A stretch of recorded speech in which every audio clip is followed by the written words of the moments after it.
say, how are you all this evening of your time as you create time to exist? Allow us to begin this, the first interaction of your new year, of your time of counting, with the idea called self-awareness. That may be your entitlement, if you wish. Now, I have discussed from time to time with many of you the idea of what you call the patterns and the habitual rituals that many of you find yourselves in your physiological reality. This analogy can assist in our understanding of the very ability for self-awareness itself. We have discussed, along with the idea, the notion of habits, that once you recognize you have a habit, you no longer have it. That you have to be outside of it, beyond it, in a sense, in order to know you had it.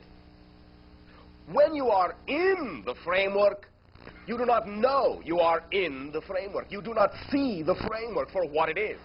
When you arrive at a point in your life, when you recognize that you were in a particular framework, then it must, by definition, be past tense.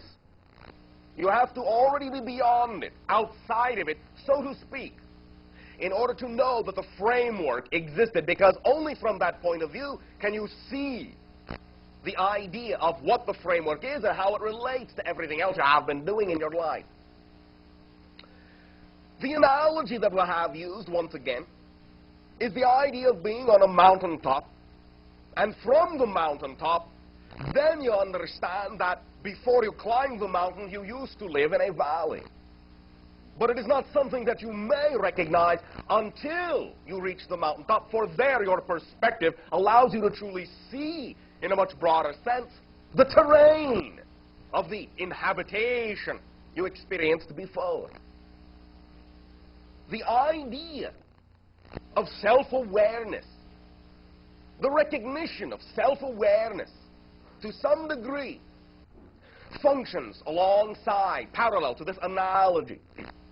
And the very ability to be self-aware, in a sense, for lack of a better term, can be called a proof that your mind, your consciousness, must, by definition, be, in a sense, of a non-physical nature to begin with. Let us illuminate the idea further. We recognize on your planet, there have been for quite some time, ideas, belief systems, where individuals might think that your physical reality is all there is, and that there is no physical extension beyond your lifespan. And that in there being no physical extension beyond your lifespan, then the idea that you are, the mind that you are, the consciousness that you are, ceases to exist. We recognize that this has been a belief on your planet held by some individuals for quite some time. The idea, however, can be seen to be self-contradictory, for you can recognize that your ability to be self-aware, self-reflective, to see yourself, requires that you have the capacity, in a sense, to stand outside the paradigm that you are, to stand outside the framework that you are. The ability for self-reflection cannot come from within the framework in which you exist on the physiological level. The idea that mind is simply the product of physiological chemical interactions and nothing more would be contradictory, in the sense that a physical object, if that is all there is a physical reality, if that is the only framework, and there is no other framework from which you can view physical reality, then self-awareness would not be possible. You would not be able to have that remote, self-reflective ability, for there would be nothing beyond it. Those measurements, the recognition of self, is a measurement that can only be made outside of the thing that you are measuring, the framework you are measuring in. If physical materiality was all that there is, in that sense, you would simply be programmed, as you say, hardwired. There would be no flexibility, no reprogramming, no ability to extend a reflection back to yourself. For the idea of physical reality would be self-contained. Non-physicality, to some degree, is simply an extension of the physicality you are used to. It is a more rarefied version, a vibrational, a frequency shift, but one with profound sensorial effects, one that is expansive in its point of view relative to the physical reality you are used to inhabiting, shall we say. Now, this does not mean that it is the end-all, be-all, this non-physical reality, in terms of having a point of view, in terms of expansiveness, in terms of knowing. There are still yet many levels, shall we say, many degrees, and they are quite infinite, of knowingness, of self-reflectivity. It is open-ended, and must be open-ended, once again, in order to have the ability for self-reflection. That open-endedness, the ability to be infinite, is what creates the ability to see yourself, to be aware of yourself, and to recognize yourself at any place, at any stage, within the whole idea of existence. If it were not infinite, once again, it would be a closed framework. And in a closed framework, there cannot be self-reflection. So infinity, non-physical reality, these things, in a sense, are necessary ingredients for you to be even able to possess the capability of self-awareness. For self-awareness is the first, shall we say, separation. You are you. You are one idea. To be able to see yourself implies that there is more than the one idea you have thought yourself to be for so long. It is an extended, or how you say, existential point of view, a transcendental point of view. It is a loop. Like a mirror, it implies that there is another point of view beyond that which you express yourself to be at any given locale in space-time. To be able to extend your senses to the place where you can think about yourself, where you can be self-aware, implies, by definition, that there is something beyond the reality at any given moment that you immediately inhabit, and always will be, forever. We will be delineating more of the ideas of aspects of consciousness, clarifying these abilities within many of you. Within this, your new year, what we have termed year of conviction. But by whatever name this time in your lives goes by, it is the time of explosions and explorations and true allowance, true redefining of the persona and the personality that you are. Many of the ideas that have been termed workshops that we will be discussing in this your new year will deal directly with specific ways to redesign the persona that you are into what you wish it to be. All the tools are now available. The level of awareness on your planet makes it so that you can begin to truly define and redesign the persona that you are, and have the different lifestyle that is representative of the new persona, the new personality, the new construct you express yourself to be. We will also be discussing altered states of consciousness as they apply both to your physiological reality and several other realities that you are connected to but have not in your reality had conscious remembrance of for quite some time.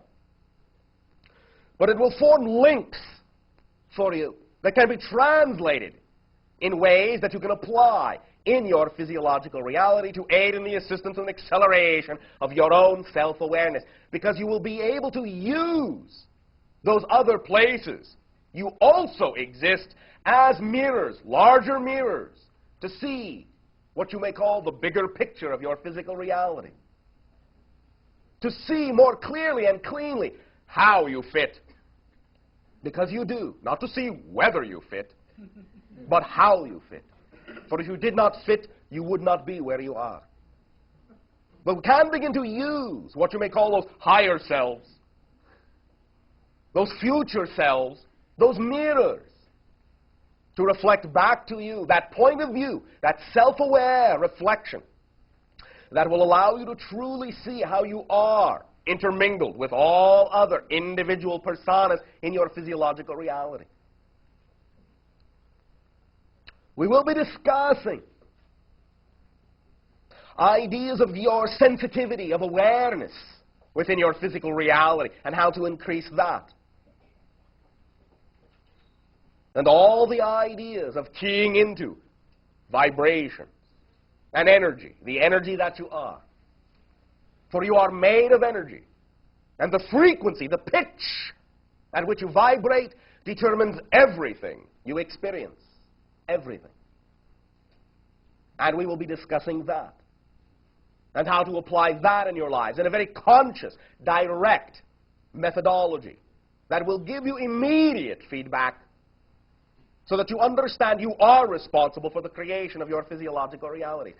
This, in having termed it your year of conviction, is where we work together in more parallel ways, hand in hand, as you say, with tools and methodologies that will allow you in immediate reflection of all the concepts and ideas and belief systems we have discussed for the previous 4 years of your time, so that you will have what you call your practical experience with these ideas. Know they are tools that will feel solid to you, that you can apply in your life and get a result from immediately. Less time is necessary now. More conviction means less time is necessary to get the results you desire. It will take you through many roots of yourself, will put you in touch with many beliefs that you may have and not know that you have, but that will be part of the fun. For that self-discovery will always, once again, lead you to the recognition of the greater self that functions as a mirror to become more self-aware of the you are in all the expanded ways you can. These are some of the things we will be discussing this year of your time. And all of it will be for the purpose of expanding your self-awareness and your activity, your conviction, and increasing the potential of allowing you to be one mind, individuals always, but one mind, in step, harmoniously, smoothly, effortlessly, joyfully. For these things are your birthrights. Nothing in the universe denies happiness to you but yourselves. You all are that powerful. Every single one of you. Every single one is a universe unto him or herself. Or itself, depending upon the reality you come from. This year will put you more in touch with all the ideas that you are. We thank you for your willingness to have created the world you have created. To have it be such a bold expression. To be so very exciting. in return for the sharing you have done with us, I ask you now, how may I serve you? Hello, Bashar. And to you, good day and good New Year. Oh, Happy New Year to you, too. And everybody else. I've been doing some research into neuroimmunology. Yes. And what I'm discovering is that a lot of universities are also doing experimentations with this. And they're calling it like mind over the immune system. Yes. And what I've discovered through this research is that they have found that there is the AIDS virus in cats, fleas, fruit flies, and mosquitoes. And what I want to ask you is that true? And if it is... To some degree, yes. Can we get bit by a mosquito and get the AIDS virus? Not really, not directly. There can be certain cases where there may be susceptibility, where complications, as you say, may set in from the bite. The transmittal of one disease, as you say, may pave the way for the breaking down of the immune system to receive the other disease. It will be an indirect route in that sense. However, the existence of that particular disease in some of those animal forms can give you, if you know where to look, clues as to how the disease works by understanding the nervous systems of those animals. Why specifically cats and not dogs or rabbits or rats? Because the idea, once again, now there is many reasons, but foundationally, basically, generally, once again remember that the cat animal in your society represents the bridge between physical and non-physical reality, and that is what you are learning to assimilate, to create the dream and the physical world to be one, because only in your dreams will you alleviate all suffering. It pushes you in that direction, to seek in your dreams to create the world that you desire, to manifest your dreams into physical reality by understanding that they are one and the same thing. Your cat animal represents this symbolically. It also represents, to some degree, the notions of the subconscious and unconscious realms being what you would call a being considered to be a being of the night, the darkness, the idea of getting in touch with those subconscious realms, bringing them to light, seeing the things that are there to see that you have not allowed yourself to see before, even in the same way you know your cat animal sees things you do not. To see into other areas, to see into what you formerly have called dream realities. That is what is symbolized by the cat. You understand? Yes, I do. So is it going to help our research for these animals to... It will completely depend upon who will take the information and how they will use it. It is completely up to you, in your hands. Now, we do perceive that, generally speaking, breakthroughs, as you call them, will be made before your century is out, and they will be arrived at from many different points of view. But each and every one of these points of view will involve, at least as a seed, at least as a kernel, around which all the ritual is wrapped, the notion that your consciousness itself is responsible for everything. Your scientists, your medical practitioners, in a sense, along with all of you, are creating situations that force you into a corner so you have nowhere else to look but within. Everything in that sense is closing in on you. You are seeing manifestations in nature all around you of the idea of disease and destruction. It forces you to understand that it began with you and can only be changed through you. Understand? Yes.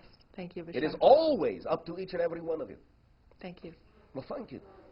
Can you clarify something you said earlier? Yes. Is all that is self-conscious? Or could it be if it is? It is self-conscious because it is infinite. As long as it is open-ended, all that is, because it is infinite, can be self-aware. If it were not infinite, it could not be. But it is. It seems contradictory to say all that is and yet say it is infinite. For it seems as if you can never know exactly what all that is, because it never ends. But because it is open-ended, that ability allows all that is to be self-aware. Does this make sense? Yeah, in a physical way. All right. Thank you. Perhaps, if you wish, you can let all that is worry about that. The idea, to some degree, can be expressed more simply by recognizing that if you are self-aware, all that is must be. Yeah. Understand? Yeah. Thank you. Shooting. Hi, Bashar. And to you, good day and good New Year. Thank you. I wanted to wish you and all your people a very loving New Year. Well, thank you. Coming up here tonight is a total choice for me because my name was actually drawn at the last session. All and right. I somehow developed this idea that whether or not I came up here was symbolic of this door that I need to go through but have been resistant to go through. All right. So coming tonight was my attempt to go through that door. Well, thank you. And what did you find on the other side? Well, I don't know. Oh, all right. Are you But still standing on the threshold? Maybe. All right. The only thing I know about that door is that it somehow manifests in me through an idea of choking. I choke a lot. All right. And in the past couple of weeks, it's been really bizarre because, I just started choking violently while I was crossing the street the other day. Yes. And then I had a dream about a dog whose jaws were around my throat in a non-belligerent way. And I don't know what's through the door, but I just knew I had to go through it. And all I really want to say was to thank you to giving me the opportunity to step through my door. Oh, well, thank you. Do remember the dog symbolizes service in your society. Shows you things that serve you. Serves you by allowing you to see more of yourself, more what you need to see to grow in the directions you have chosen to grow. Is that constant companion, that constant reminder to look in directions that will increase your awareness of yourself. Now do remember, and this perhaps can alleviate some of the idea of choking up on, making a motion. It is symbolic to some degree of freedom of expression, of expressing of the fullness of the self, of holding that back or feeling like your society would somehow prevent you from expressing yourself fully. Sometimes these things, these physiological choking sensations, sometimes are connected to the idea of what you call past life scenarios or experiences, where individuals, in that sense, were choked to death, shall we say, suffocated in many ways for the expression of what they believe. Sometimes when you arrive at a similar point in the present life, you may replay some of those ideas that you lived out before, that concluded with the idea of having the life choked out of you because of your expressive of self. Now you come to the threshold of learning to express yourself fully again. So perhaps you pass through those scenarios again, but do remember always, you can never, never, never attract to yourself an opportunity that is bigger than you are capable of handling at any given moment. It is not possible. And in that sense, it is not logical. It would be completely imbalanced if that were so. Whatever vibration you are, that is what you attract. And what you attract cannot be more than the vibration you are is capable of handling. Understand? Yes, I do. Does that assist you? Yes, thank you. Then know you have the key. Swing the door open freely. Because anything you find will only be what you wanted to find to grow in the way you decided to grow.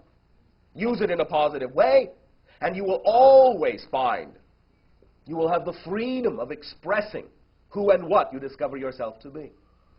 For once again, every full conviction expression of self will always lead itself into the appropriate circumstances where there is an audience to listen. Always. For every being that expresses themselves, there is a stage for that expression. It cannot be otherwise. Otherwise, creation, as you say, would be lopsided. For every creation that exists, there must be a way for that creation to create, to express itself to the fullness of its capacity. You don't have to hold back because you believe you do not fit. Understand? Yes, I do. Does this assist you? Yes, thank you very Well, much. thank you very much. And you said that very well. Sharing. Hello, Bashar. And good day, good new year to you. How you doing today? Perfect, and you? All right. All right. I wanted to ask you, in your society, does music play a role? Is that a joke? No. Yes, it does. Very much so. But it is mostly a spontaneous creation. That is the role it plays. It is one of the ways we have of expressing ourselves, much in the same way you do. Now, our instrumentation, physiologically speaking, shall we say, is not as complex as yours. We do not have as many instruments upon our planet at this time as do you, for it takes very little tonality, very little vibration, shall we say, to set us off, to set up the atmosphere necessary for us to go through whatever transformations are representative by the spontaneous creation of that tonal vibration.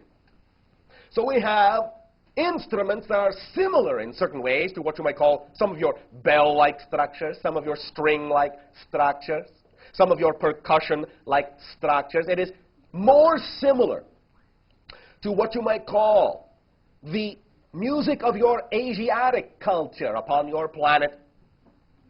But many of them are patterned on trinary beats, as you would call it. And this sets up the prime foundational vibration our entire society cues off of. An individual who simply feels so moved to play will play. And if there is need of an audience, they will automatically find themselves in a location where there is an appreciative audience. Exactly the audience that needs to hear exactly what the person who is playing. So yes, there is musical expression, there is artistic expression in many ways, again, similar to your own world, although different in many ways. I myself am very, as you say, fond of physiological sculpture. And that is one of the expressions I undertake, as you say, when the spirit moves me. Does this answer your question? Yes, it does. Well, thank you very much. Thank you. For creating music with us. Sharing. Hello, Bashar. And good day, good new year to you. Same to you. Thank you. I thought you and the audience might be interested that they have belief system psychology at the Learning Tree University in Chatsworth now. The information's really getting out there. All right. It is, as you say, leaking more and more and more into your educational foundations, the understanding that the mind is where it all begins, the consciousness is where it all stems from, and that's where it all ends up. Okay. Proceed. I've been reading lately about the aura of the planet, the energy patterns, the vibrations of the different rays, and the way they go around and how they affect the different areas. Yes, and how they are also representative of how different areas have been affected. Mm-hmm. Well, one thing that kind of surprised me is reading about, they like synchronistically kept referring to Aries as a point of reference, which I happen to be an Aries. But it sounds like that being born in Aries, the red ray, when they started describing the red ray, it just described almost what I am in this life. All right. So when I come into physicality, you come into that birthday, that ray kind of, like the design when you come in for what you're going to do in physicality is... In a sense, yes, although it is not absolutely structured as much as many individuals might think. There is always some leeway for creation, there must be. The idea, however, is to think of it perhaps in the following manner, if this will be of assistance. You are made of energy, so to speak. When you physicalize, it is like crystallizing that energy in much the same way that you would allow ice to crystallize out of a sea of water. When you crystallize, when you become physical, obviously, whatever patterns or currents are existent within the free-floating energy at the time of the crystallization will, in a sense, be frozen within your structure and therefore, to some degree, representative of the style of energy arrangement, the pattern of energy arrangement that you have created yourself to be. You will simply take the pattern and the style of energy arrangement, of physiological crystallized energy arrangement that is most reflective and representative of the ideas that you know you wish to play out before that physical life. So you will, quote-unquote, time the event of your birth to coincide with floating energy that is most conducive to setting up patterns in your physical life that will really take you in the quickest possible way in the directions you really need to explore. And so you will be born, physicalized, at that time to freeze those patterns into position, so they will be the most likely patterns that will affect your physiological reality and not the free-floating ones. You understand? I understand. Would there be any significance to the fact that I was born on Easter Sunday, on a specific day? Well, of course, there's significance to everything. What is the significance to you? Well, part of it, I understand Easter Sunday is a new beginning. All right. Others, I was pretty aberrated on the subject of Christianity. I don't know why it would be, the reverse Christmas. Oh, many times you will explore the idea of polarities to get you exactly where you need to go. But what you call the red ray, in a sense, is the beginning of what you would call the spectrum of vibrational realities that you know as physical reality.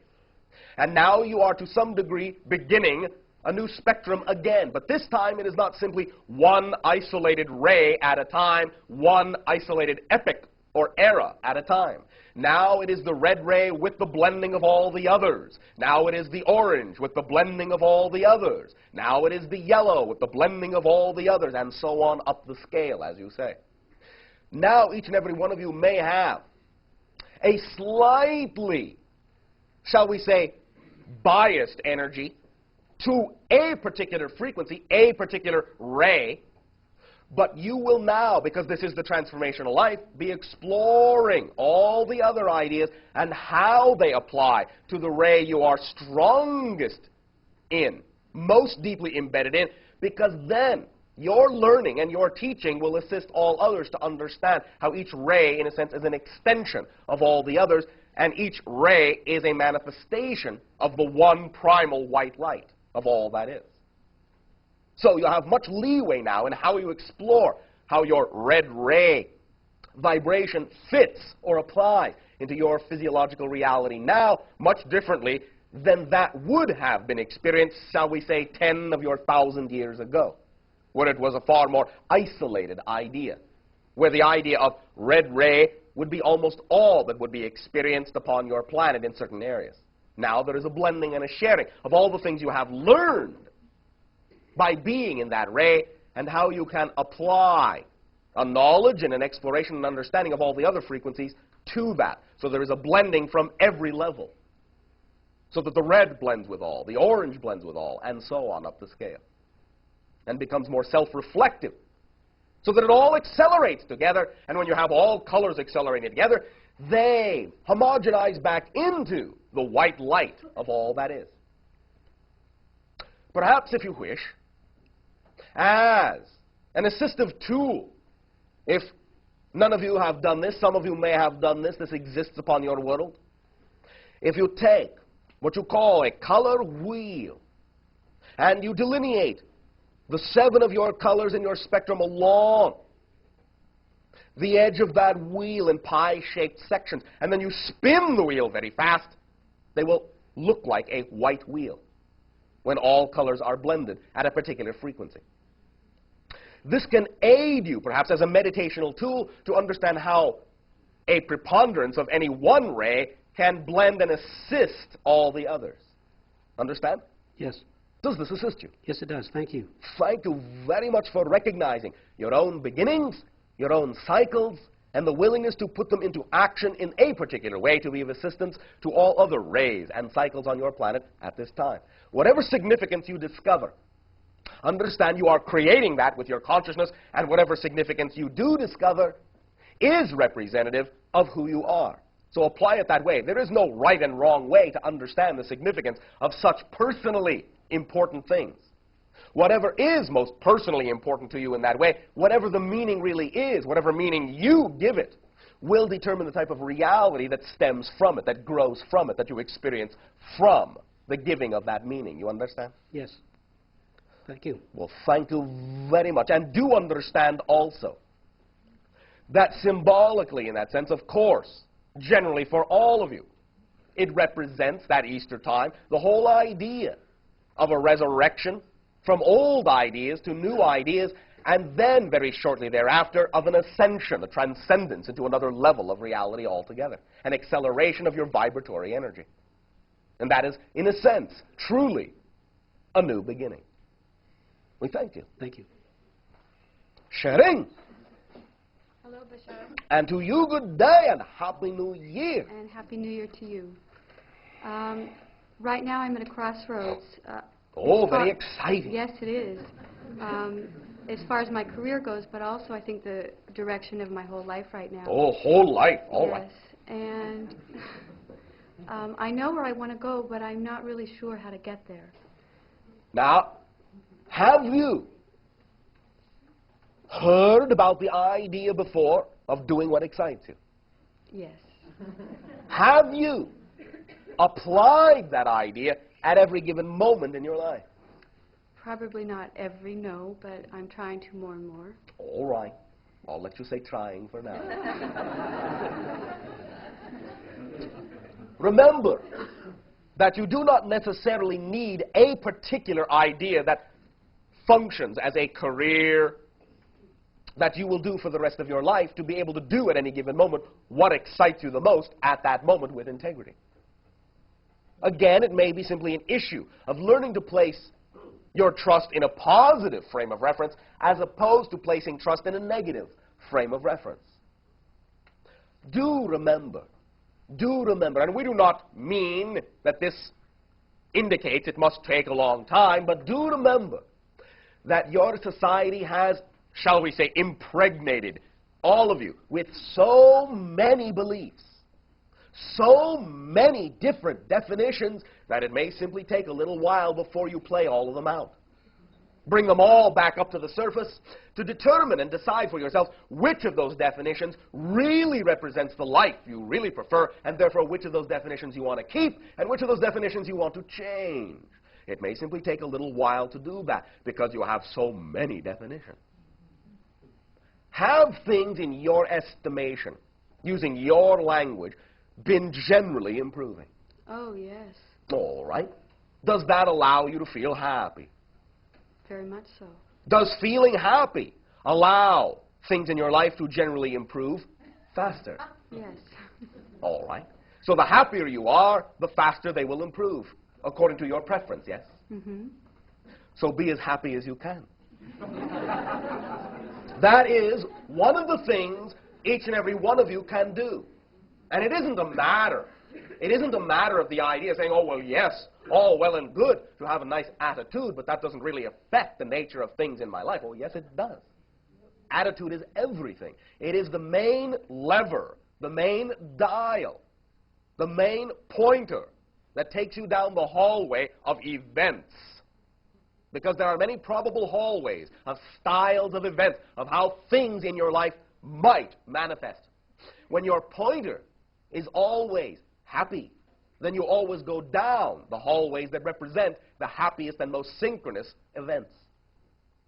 So the idea of what can you do is first to be in that place in the present, to be in that energy state in the present where you are happy with who and what you are to begin with. Full self-validation. Full self-validation. Full self-validation. No doubt, no regret, no guilt in the negative sense. Full integrity, full trust in a positive notion, the positive direction you know you are, the positive idea you know you are, and also remembering that you don't need me to remind you of these things. That the interaction we are having now, you are perceiving not because of me, but because of you. Because you are creating this interaction in your reality. So anytime you feel you need a pep talk, understand you have the capability of allowing any portion of yourself to give it to you. You do not have to rely on a seemingly exteriorized reflection.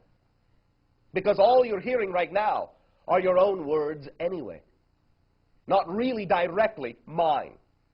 My vibrational intention is aligned, in that sense, with what you really desire to hear. But remember, your capability of hearing what I am saying comes from the fact that you are actually telling yourself these things, because that's what is the reality you prefer. So if you understand that you are capable of hearing these ideas because that's the reality you prefer, then you are capable of manifesting that reality because it's self-contained to begin with.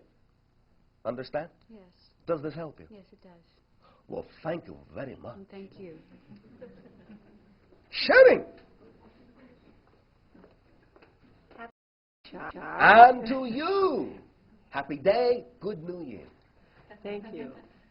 I had a telephone call recently from a girl I met briefly about 12, 14, 13 years ago. All right. And she went to a great deal of trouble to get my number and to locate and telephone. Yes. And I am not sure what the purpose is. So? And I felt it was a cry for help. All right, and so? So Can you be of assistance? That's what I'm wondering. Wondering? Yes, I thought, I don't quite understand what it is she wants. Well, have you discussed it? Yes. Nothing comes out that you can term a specific idea? Things came out that I would have thought would have been a great problem to her. She's been not out of the house for 5 years, and she expresses a great deal of fear. All right. Perhaps some of the greatest assistance you can perhaps give to this individual is a lack of ambiguity. Be firm about the things that represent to you your point of view about the lifestyle you prefer, what makes you happy, the things that you prefer to do. Simply act as a mirror, as a reflection for ideas that the other individual could incorporate into her life if she chooses to. Doesn't mean she has to. But if someone reaches out to you, then they are reaching out to who you are. So be fully who you are. It doesn't even mean that you have to, quote unquote, specifically help them in any particular way. There does not have to be a particular methodology that you should be good at just because they found you. Being yourself is the methodology that is required to help them best. So when someone is looking for an answer from you, the only real answer you can give them is simply who you are. You can suggest, well, if what you say is happening to you were happening to me, this is what I think it would represent. This is what I would choose to do about it. This is how I would choose to transform it. But that's me. Now, you are you. You can tell this person. And if I have been of some assistance in illuminating who you are by telling you who I am and what I would do, then I am very happy to have been of help. But I can only be of help by being who I am. I cannot be you. So I will assume that whether it appears apparent on the surface yet or not, who I am, because you found me and we found each other, somehow does make a difference in who you will now consider yourself to be from this moment forward, and that will have given you whatever it is you needed, even if I don't know what it is you needed. I see. Understand? You don't have to have conscious analytical awareness of exactly what a person needs in order to help them in the way they need to be helped.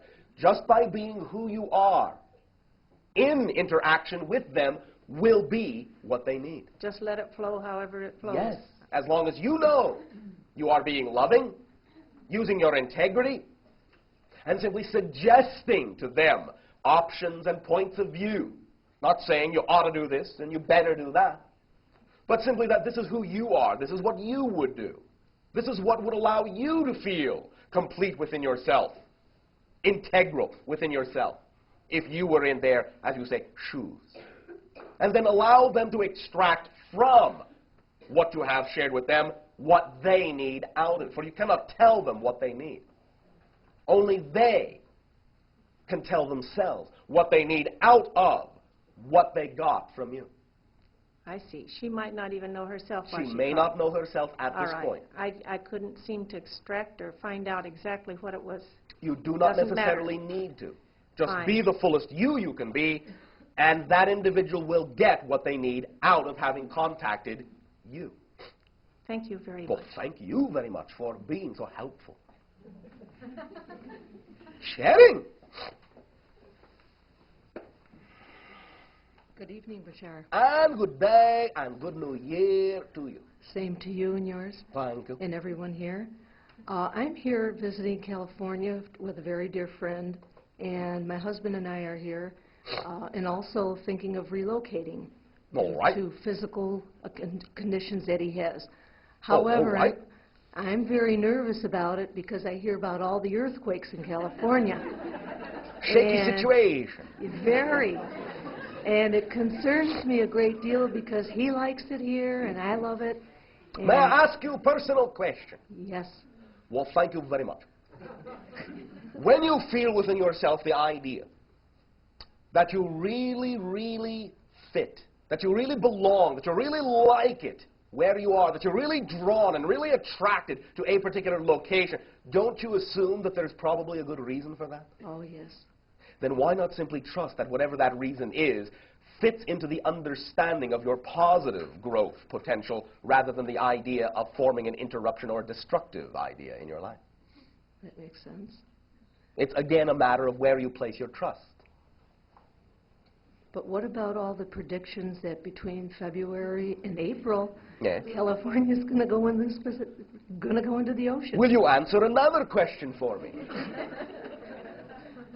Yes. How many of those predictions have there been? Many. And how many have happened? None. Thank you. Now, this does not mean that an occurrence cannot come to pass, but recognize once again the idea, the issue of vibration. First of all, we do not perceive that what you call your California area is going to wind up in the ocean. There may be some release of energy in what you might call tremor fashion, but it does not even have to be as large as many of you think. It can be released in many ways. Remember that your energy, your consciousness, is reflected in the physical reality in which you exist. And if individuals need to be shaken awake, they will be. But if they wake up first, they don't have to be. The idea is that the energy can be translated or transformed in other ways. But also, even if an area does have the collective energy that says it is going to experience that type of physiological manifestation, if you are not of that vibration, then you will not experience it in a negative way, because it simply doesn't fit in your life in a negative way. So if you are attracted and are drawn to a particular area, and you hear all these things that seem to be negative ideas about the area, assume that it is an opportunity for you to weigh and balance the definitions you have within yourself and decide which you are going to trust more, the voice within yourself or the voices outside you. Which is more truly representative of the reality you will personally experience regardless of what anyone else around you experiences. For remember, anyone who is not of the vibration of a particular idea cannot experience that reality, even if they are standing in the midst of it. It may happen all around them, but nothing will touch them in a negative way. If it is going to happen in a negative way for an area, and an individual does not belong there, then circumstances in your life will automatically, effortlessly arrange themselves to take you out of the area, whether you plan to be out or not. So once again, you don't have to worry about it. In fact, paradoxically, it is the worry and the fear and the concern that would be more likely to attract you into the negative manifestation, because that's the negative vibration, fear and worry. And that adheres you to negative manifestations of consciousness. If you simply take all this information, as you say, with a grain of salt, and you simply say, well, all right, obviously I'm being given an opportunity to examine, to explore something here. What do I really believe when it comes down to assessing all the information, as you say, all the data that I am getting? What do I really believe? Well, there must be a reason for the attraction. I trust, I know I am moving in positive directions that are always expanding in exactly the way I need to expand. And that I would not have an attraction to a particular area if it did not serve me in a positive way. You can trust that. You can go off of that. And then everything else will arrange itself. All the details will fall into place automatically. And if you simply know you do not need to experience the negative side of such a manifestation, it won't be there. Even if you experience it, quote unquote, you will experience it from the level, from the frequency, from the point of view that is of who you are. And therefore, it will not be a negative experience for you. Understand? Yes, Does this assist you? it does very much. Well, thank you very much. Thank you. Sharing.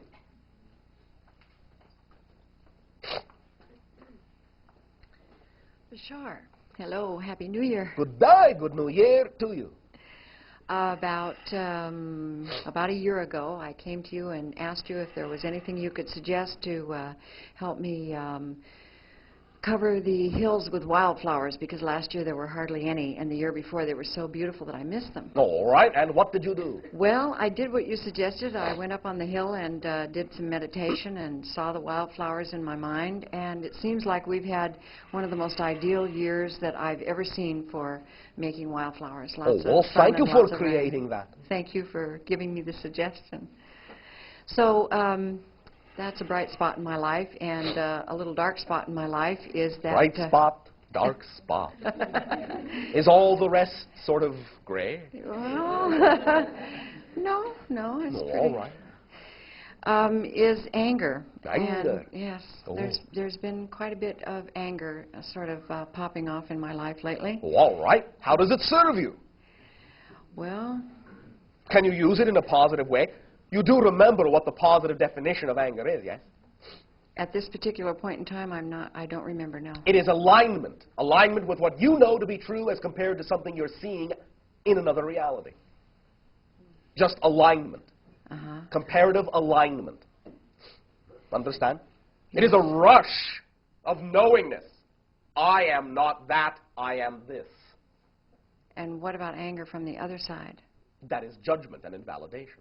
That's when you start projecting around you to other individuals what you think they ought to be, rather than allowing yourself to understand that you are the creator of your reality, and whatever it is you really desire to experience will be all that you experience when you are centered within yourself. Then you will also understand that no matter what anyone else around you does, it cannot touch you in a negative way if you don't buy into it. The idea of negative anger is the belief that someone else can affect your life against your will, and it can't happen that way.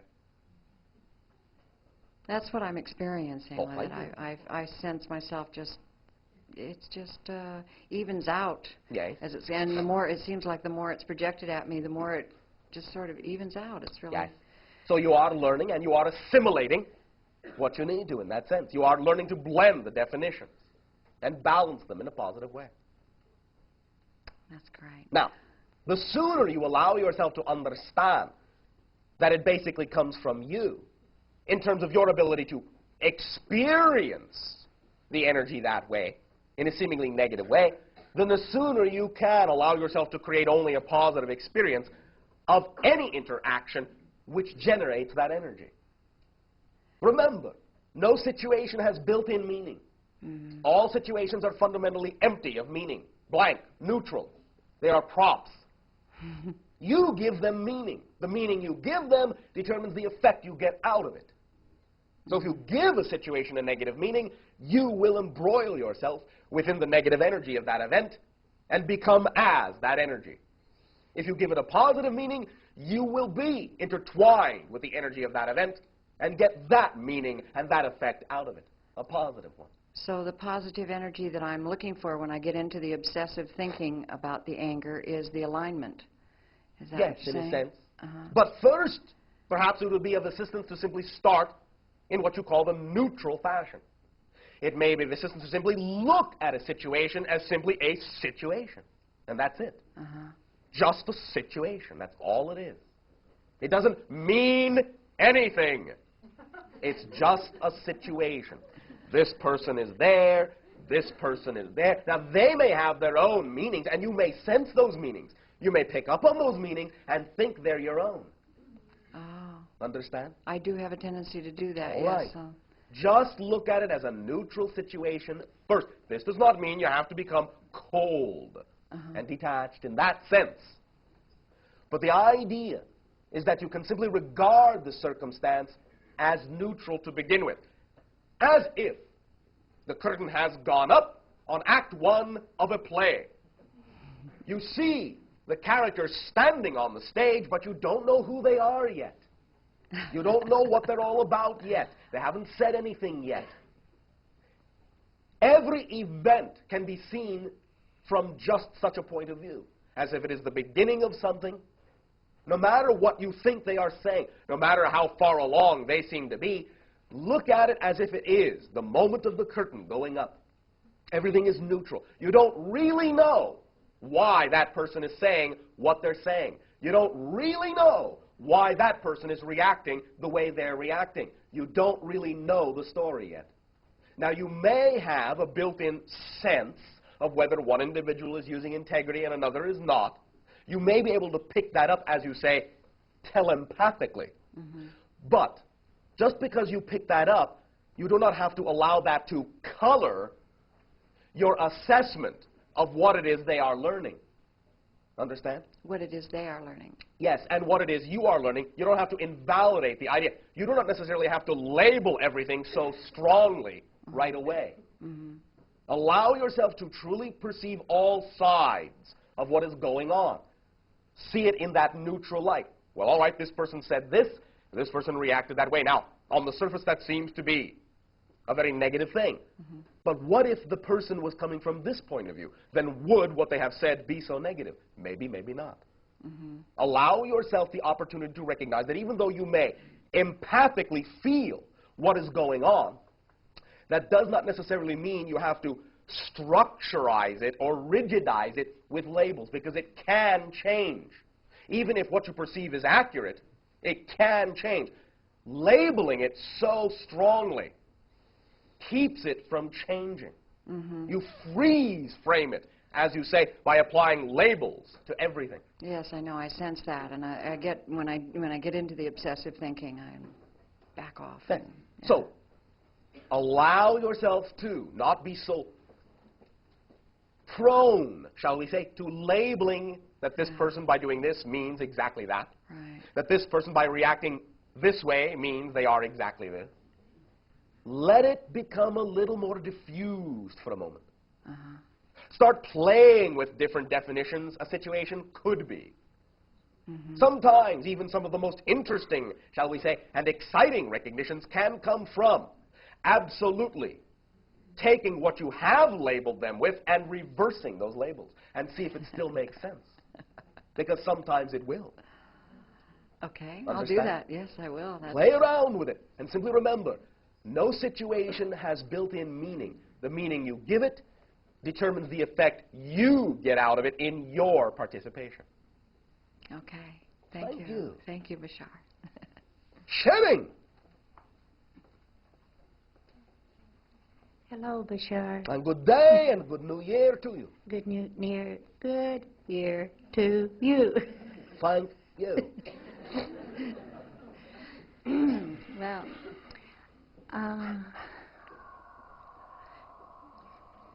Ace. I'm trying to, not trying. You don't like that. Doesn't matter what I like. And it isn't that I do not like it.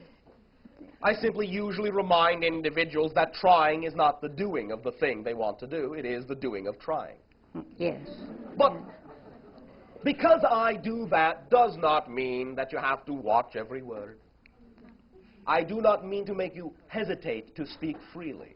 Whatever you have to say will come out just fine. Simply say it. Thank you.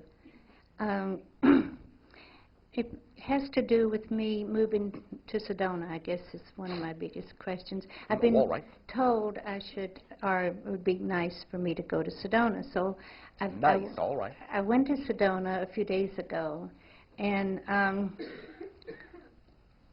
feel very good there. Oh, all right. And? And I had an unusual experience in a church. Yes, all right. I don't usually like churches and things like that. So I was in this church, and I started crying. Oh, all right. What a beautiful prayer. Yeah. Was it a prayer? Yes. I didn't know it was a centering and an alignment with the idea of the energy of the area with all that is. It was a release of much old information. Oh. That's interesting, because I was trying, I thought intellectually all that old information was gone, but I guess experientially it wasn't. Now also understand, to some degree, it was also a recognitional release. The idea of, as you more often than not in your society, of coming home. Understand? Yes. It was a release in that sense, too. We don't mean to imply that you necessarily had, shall we say, tons and tons and tons of things to still process. Yes.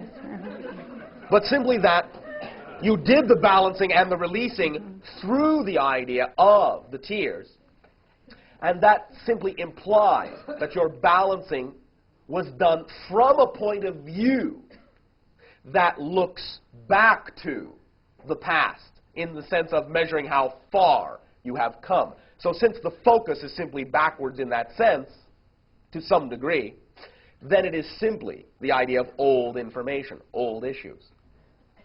And now can be seen also to be right in the middle, right on the threshold of looking forward, as you say, to the recognition of the energies that you now know exist, that you always knew existed, but now you have given yourself the opportunity to really begin to feel experientially in your life. So it was, in that sense, a celebration. It was a releasing. It was a recognition. It was a homecoming. And it was also a statement of conviction to truly get on with some of the things now that you can get on with, that you have been waiting to do. Yes, that's what it was for me. Oh, all right. I didn't realize it until you amplified it. Well, to have a good time? Did you have a good time? Yes, yes, Oh, I did. you.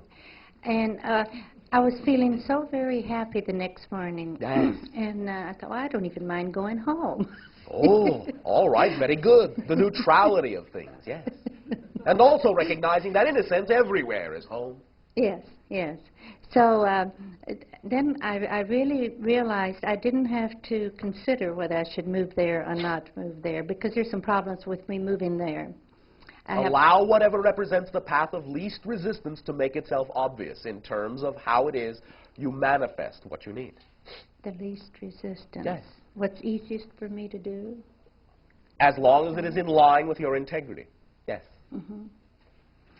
Recognize that whatever you really need to do that is really representative of your excitement and your integrity will come to you as an obvious opportunity. And if it doesn't come in an obvious way, then in that sense you can take that as a sign that it doesn't necessarily represent the path of least resistance. Understand? So in other words, to use your own analogy, if it seems as if your visit there has accomplished what needed to be accomplished, and that the idea of actually moving there contains obstacles that you do not necessarily prefer in your life or need in your life, then the idea may have already been accomplished. You may have already moved there for a sufficient amount of time. Oh, Remember that a lot of you simply make the assumption that when you're told to go to a certain place, to move there, to live there, you think that that has to be for a certain duration in order to accomplish the fulfillment of that phrase. You can do it in a second. Oh, I thought about that. Oh, all right. And I guess it is true, and I thank you Thank you. for being there. And for me, I thank myself for creating you. And I guess I really don't have to ask people questions. Not really. I guess. You can discuss many things, or you can ask questions. You can always allow your curiosity to be expanded in that sense. And you can always accept the advice of others that you cherish in that way. But simply remember that, as you say on your planet, the bottom line is that it always comes down to you. Yeah. Whatever you decide to accept, that's the reality you experience. Thank you. Oh, thank you very much. Sharing. Happy New Year, Bashar. And good day, Happy New Year, and good new season to you. Thank you. I wanted to explore a little bit more what you talked about on Christmas Eve. Oh, all right. What you said was a loose translation, something called the Christmas story. Yes. About when Christmas bells. When the world spirit of Essassani Essassani. Essassani Yes. incarnated For 3 days? Yes. And you slept for 3 days Yes. as a world planet? Well, not me. I was not there in this incarnational sense. Okay, but as Asani did? Yes. And everyone, in a sense, it wasn't exactly it was like a resurrection, too, because Yes. when everyone awoke, they lived a dream forever. Yes, they were aware of each other. Right. They knew each other telepathically in unconditional love, and we have never slept since. And so everyone who has reincarnated into that world Yes.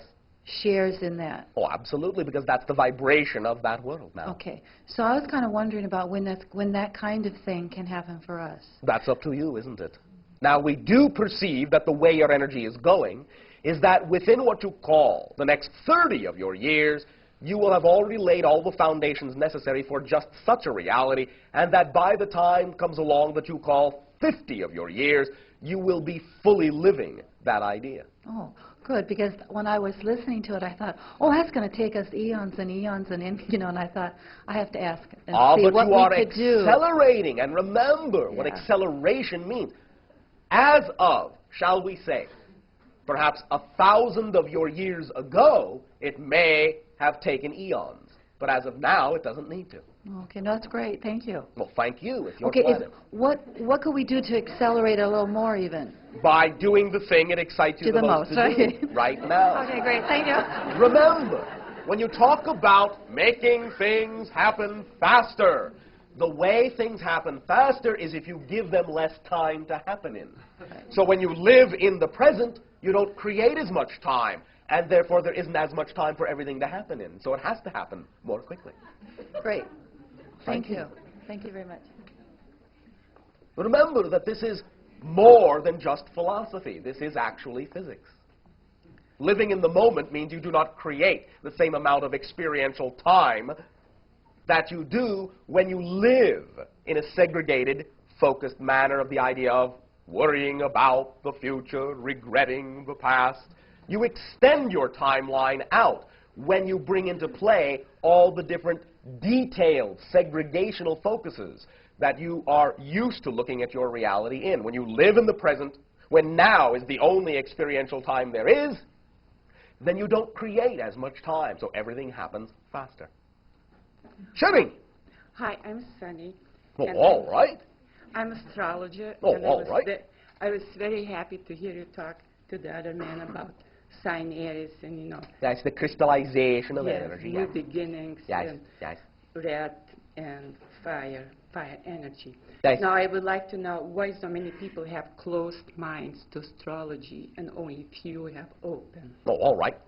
Do understand, of course, that in a sense this is quite obvious if you simply take time to examine the history of your society.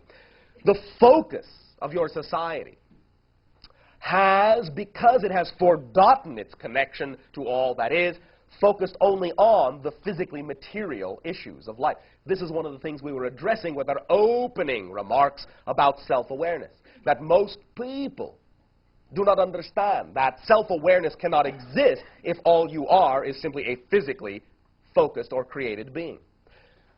When a society such as yours creates such a strong focus on physicality, then it assumes that everything must exist only within that physicality, and that anything that is not, as you say, solid, tangible, that can be directly tasted, smelt, touched, felt, heard, seen with your physical senses, therefore does not exist. This attitude, therefore, is obviously responsible for the denial of the existence of anything that is not immediately apparent to the physical senses. Understand?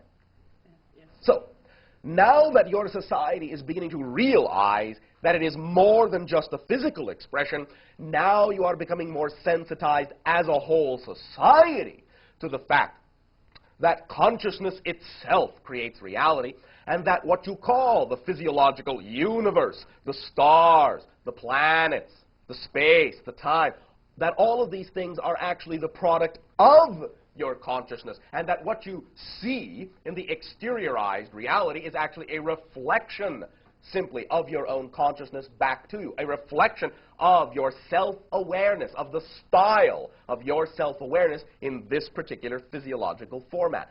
Other beings other consciousnesses in other universes express the reflection back to themselves in different ways. So they experience different universes through their version of physical senses.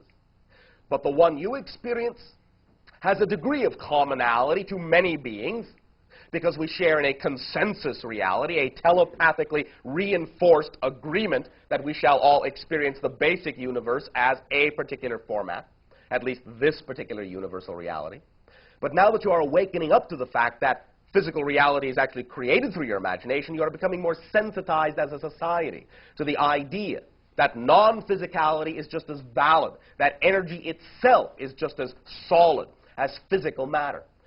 It takes a little while for people that have been trained to only look at the physical to break away from that and include the non-physical energy as well, because a high degree of focus on the physical reality creates an ego structure that, if it is removed from the physical reality, panics, because it thinks the physical reality is the only place that exists, and if all of a sudden you start forcing the ego structure that has been physically focused to look at non-physical reality, it thinks it's dying, because it doesn't understand that non-physical reality is just as real as physical reality. That is the reluctance that you are experiencing in your society. Understand? Yes. Does that assist you? Yes, it does. Well, thank you very much. Thank you very much, too. Thank you. Shedding. Hi, Bashar. On good day to you. Good New Year. Happy and exciting New Year Yes, to you, yes, too. yes, yes, yes. Yes. Yes. Okay, something came up for me, yes. which was an old thought pattern. Oh, all right. And what's been happening? One moment. Okay. One moment. Yeah. But since you are now a new you, it isn't really the same, not really the identical old thought pattern, because now you are a new you looking at it from a perspective you have never looked at it from before. Yeah. Understand? Yes, I understand. So recognize that there really is, even if it may seem subtle, there really is a difference between the thought pattern you are looking at now and the thought pattern as it actually existed back then. Mm-hmm. But do continue. Okay. About 3.5 years ago, Yes. I had a really vivid dream. And what happened was a spaceship came down and picked me up. And they pulled me away from my friends who I was with. Yes. Pulled me into the spaceship, and they pinned me up to all these like computer-like machines that I had never seen before, and they pinned electrodes over my whole body. Yes. And they apologized to me as they were doing it, and they started giving me electric shock treatment. Yes. And as they were doing this, they said to me, "We apologize for doing this, but you're not moving as fast as you have agreed to move. Yes. So we have to do this to speed up your growth and Yes. your movement, okay?" So the next morning, two of my roommates told me that they had had a dream that a spaceship had come and picked me up. Yes. And then a week and a half later, Yes. I was shooting a film, and Did it die?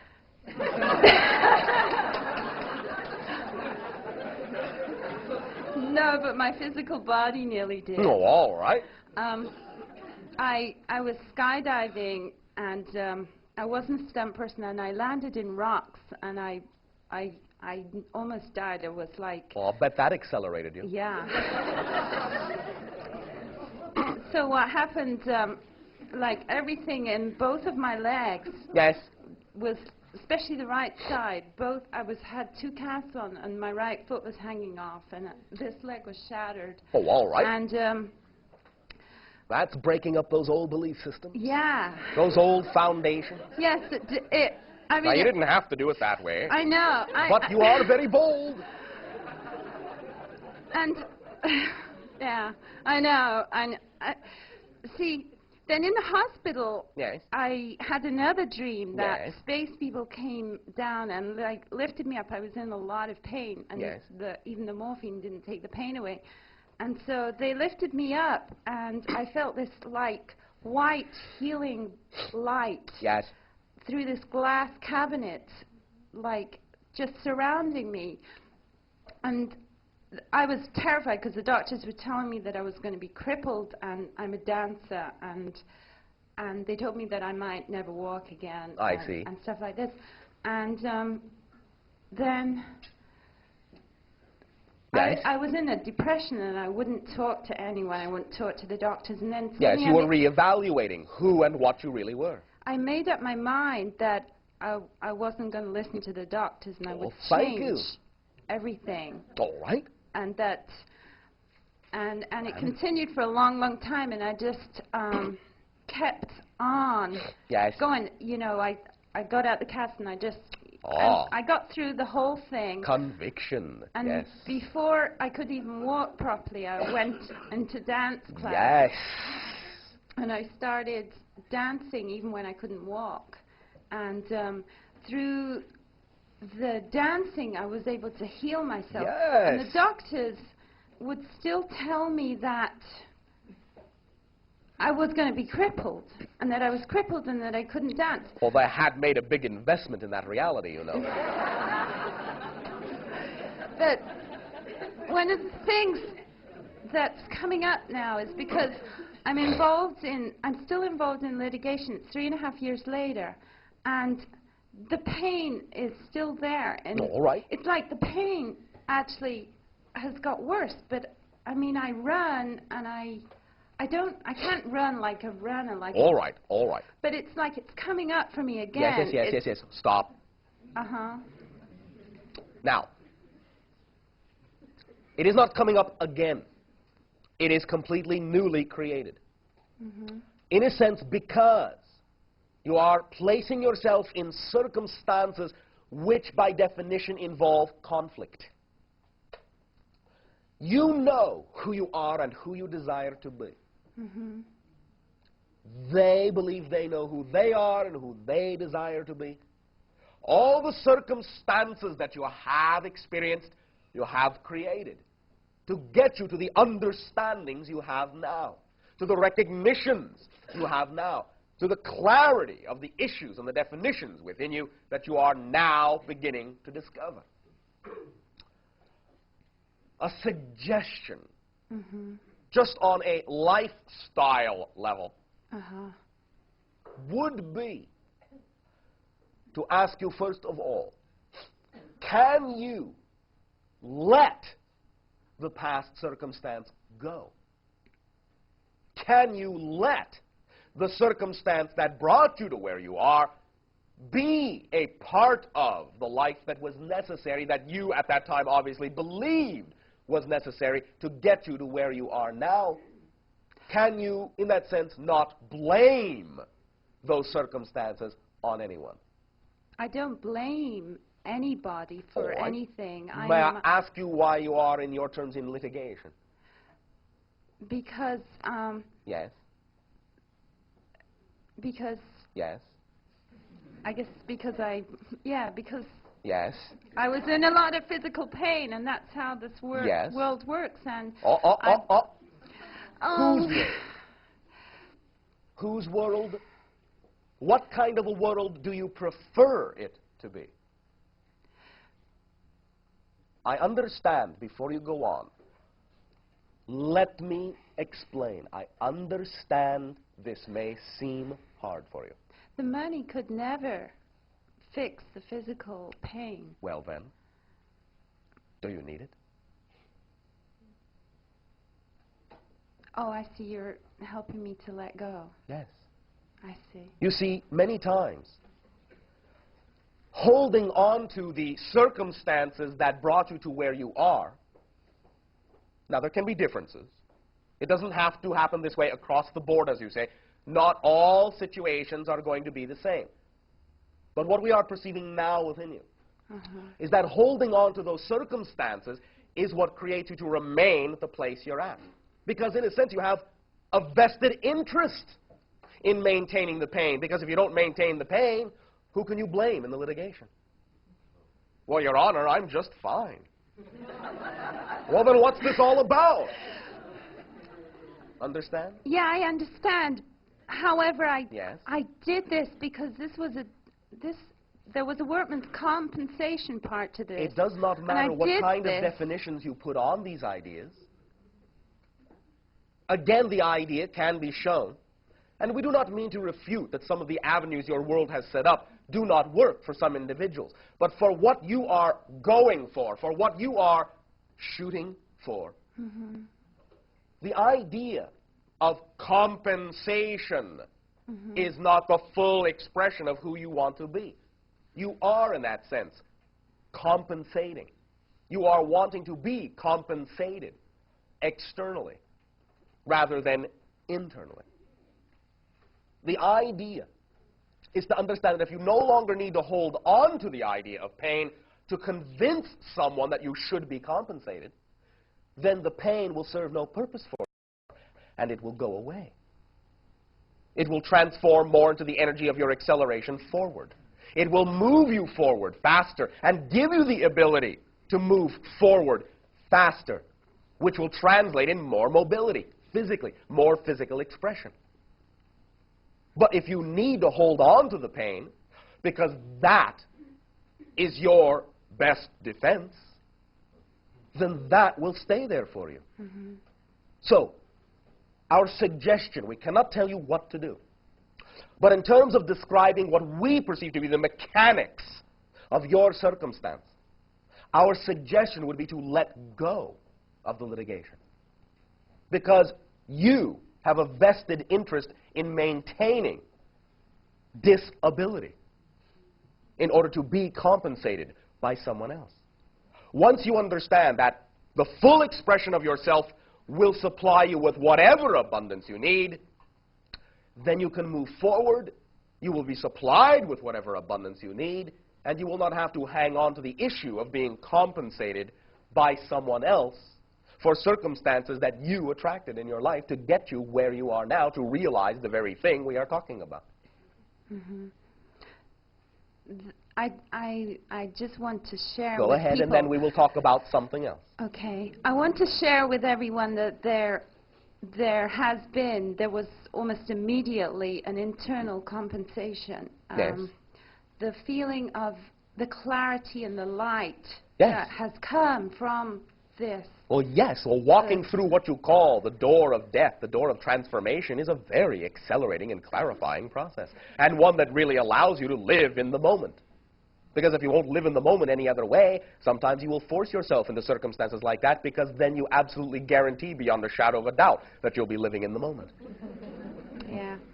And that is why the entire perception and the entire phrase of your life flashing before your eyes came up. Because you are so, at that moment, fully living in the present that your entire life is actually existent in that one moment. Because there is no other time for your life to exist in, but right here, right now. That's why that phenomena happens. You become absolutely holographic at that moment. So of course you're going to be left with a residual clarity. When you reconnect into the time frame, you will not reconnect in the same manner unless you choose to hold on to some of the old patterns, as you are suggesting you are doing. Now, well, the main purpose for this conversation is that what I'm coming up against right now is... Against? More conflict? Yes. All right.